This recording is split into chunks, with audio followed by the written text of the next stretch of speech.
All right, guys.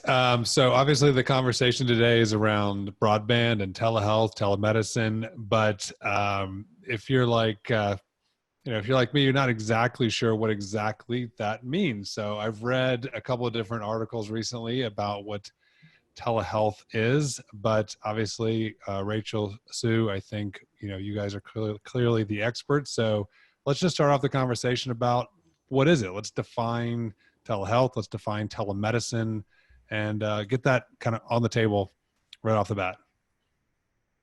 So either one of you can jump in. I'll jump in. It's information and care at a distance. That's a really sort of simple and generic way of talking about telehealth. I can tell you it could be synchronous at the same time. Telephone is telehealth as well as what we're doing right now, video, but it can also be asynchronous where like secure email or monitoring data that you submit to your healthcare provider. Yeah. I would add, Sue nailed it. I would add, I tend to think of it as anytime we're using technology to enhance or support the delivery of care. So also things like symptom trackers or apps on your phone, devices for in the home, things like that kind of also support that communication, to Sue's point about the synchronous and the asynchronous. You guys everybody have the same opinion? Brian or Will, Brian, everybody think we good with the definition of what it is? I've seen a few definitions, and what's interesting is it really breaks it down into ongoing healthcare and treatment.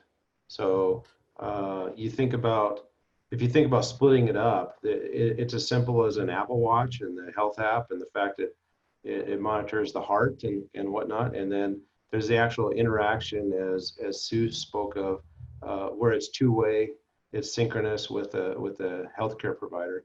So it's good. It's easy to call telehealth as overarching, covers everything, but there's multiple aspects of it. In fact, in rural America, we've been practicing telemedicine for years with radiology going to other hospitals and hospitals sharing radiologists and sending stuff back and forth. And that's why connectivity has always been important, not just during COVID. I think one of the challenges is, terminology does matter, and it really depends on who's defining it. So I think healthcare by itself tends to focus on a very narrow sort of telehealth, remote monitoring or video, but I agree with Rachel. But I don't call that telehealth. I really refer to it as digital health. And connected care, because not all of it requires a healthcare clinician. Not all of it requires a health provider or a health system. People can do things on their own.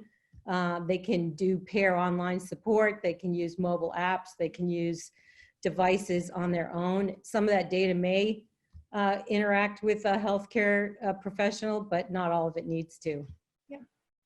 I think that's one of the interesting and fun things, to Sue's point, is there are about 5 different words for it. So depending on who you ask, it's telehealth, telemedicine, virtual care, digital health.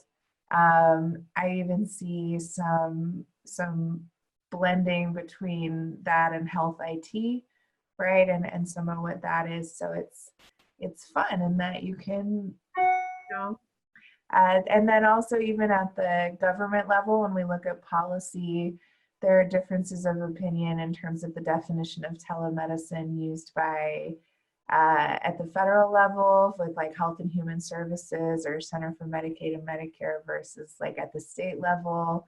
It's defined differently state by state. So it's still very much an area in development, which I like. Well, I think it's right? Broadband, you have, the gig economy, gig access, you have high-speed internet, you have broadband, A lot of it's the same thing, but it's obviously emerging. It's growing, leaps and bounds still, and just like telehealth, right? So we like to make it just as confusing as possible for others to enter the market. Yep. Sue, I think, Sue, it was you who told me that the definition it expands into the sort of consumer space too, of actually just interacting with the healthcare system or your doctor and having an online portal of some kind with your insurance company or your provider system, and setting appointments or accessing records and results, from consumer to provider. And then, if you're going in and getting some sort of care, they're sharing electronic medical records, and that's behind the scenes part of the whole thing too, right?